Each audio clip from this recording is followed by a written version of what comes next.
Fire crews are hard at work this morning trying to build containment on the Streamline fire in Ramona. So far, it's burned 346 acres.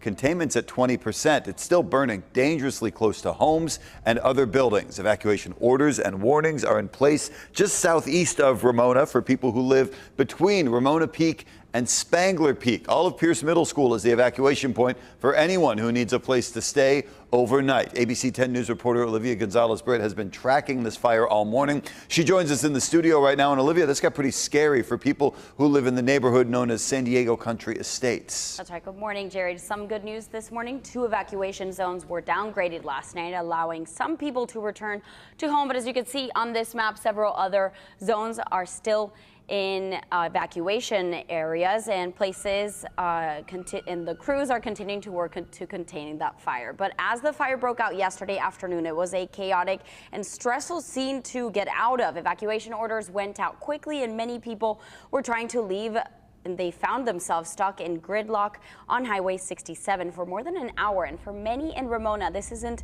their first evacuation. Some say that every fire brings back memories of the ones that changed their lives. We used to live in Old Union Highway, and we lost everything on that fire. So every time there's a fire, we always get really concerned. How are you feeling right now? A little anxious. Yeah. A little anxious. I mean, I'm pretty sure all the people from Ramona are feeling the same way. Yeah. Every time there's a fire, we all start thinking on the worst.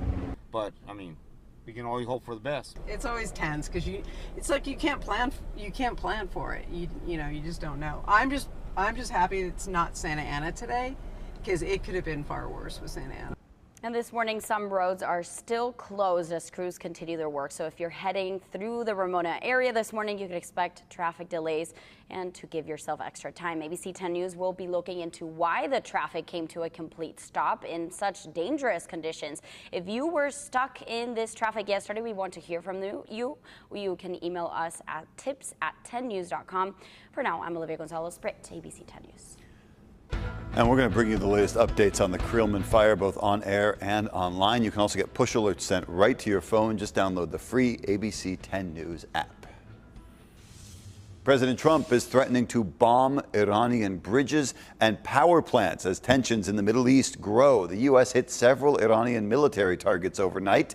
That makes it 12 straight nights of strikes. The president now says he'll destroy civilian infrastructure every time Iran attacks a ship in the Strait of Hormuz. The escalation comes as the president honored 4 American soldiers killed in the war last weekend. Their bodies returned home yesterday. Trump says Iran is feeling the pressure from these ongoing attacks. They're getting hit so hard, and they want to make a deal. But I say they're not ready to make a deal, because every time they make a deal, they want to change it and everything.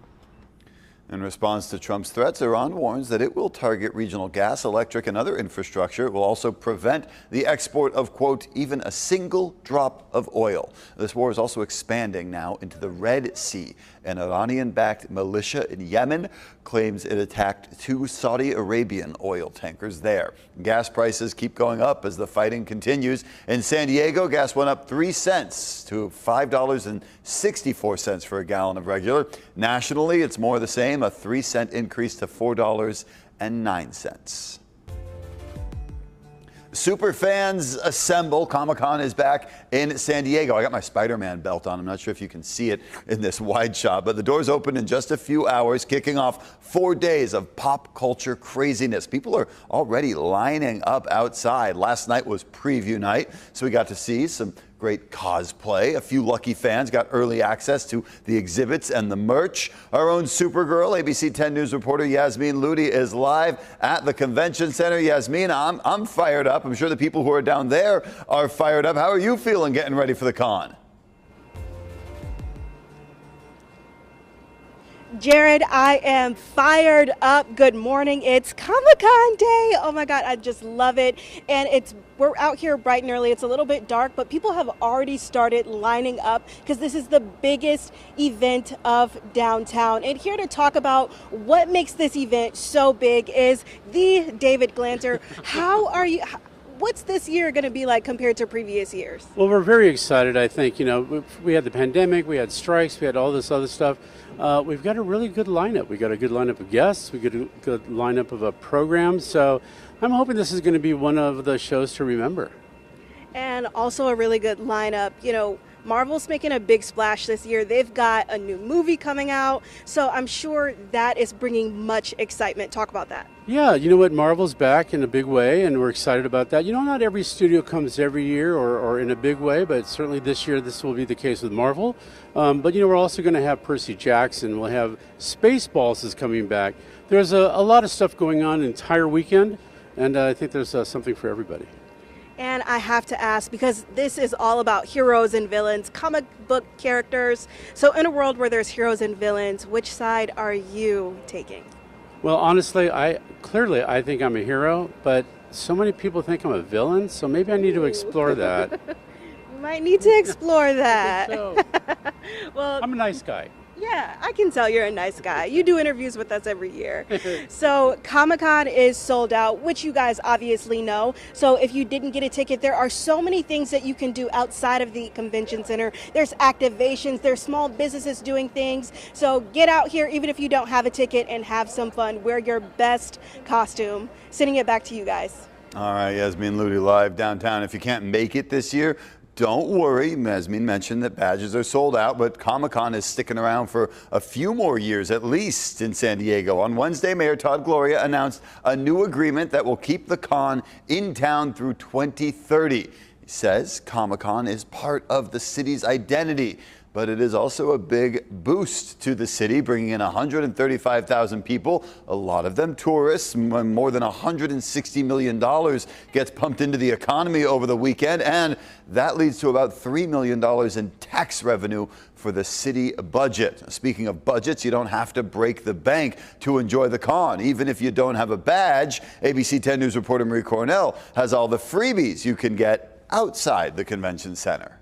Comic-Con badge, no problem. Here's how to celebrate without breaking the bank. Cruise by Petco Park at the Lexus Premier lot for a free interactive zone. The pink Hello Kitty cafe truck will be there with tons of sweet treats and limited edition merch. They'll also have a La Boutique Farmers Market, Maru Mart, and the Caillou Walls of Fandom. Or check out the Gas Lamp Quarter. Hilton San Diego will have a Level Up Lounge, a retro gaming tavern at Wild Hair Bar Garden. There will be tons of photo ops. But for an out-of-this-world themed experience, head to the Land Shark Lunar Landing Bar at the Margaritaville Hotel.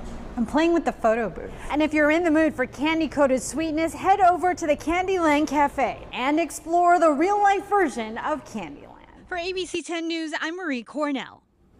All right, that's your ABC 10 News Streamline. Everything you need to know today in under 10 minutes.